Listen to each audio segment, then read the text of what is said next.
So guys, ngayon pagkakain nga pala namin sa bahay ni Ate Joy, papunta nga pala kami dito sa JA Apparel kung saan nagwo-work ang jowa ni Kulot. Ayan guys. Kaya naman sa mga gusto pong magpatahi dyan ng mga damit, pagpagawa ng jersey, ito po, ipapakita ko po sa inyo ang kanilang available po nilang ginagawa.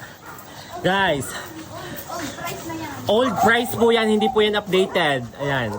JA Apparel by Joy Collectibles. Talizay. Ito po yung jowa ni Manuel. Yes. At jowa ni Ga. Yes. Yeah. Hindi po yan updated the price guys ha. Huwag mong tahulan, nakabidyo ka. Nakabidyo ka. Ate Joy, nakabidyo to ha, Ate Joy. So guys, nandito kami ngayon.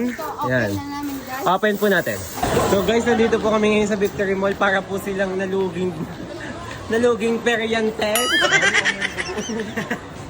Periantes guys. Mga Periantes po nalugi.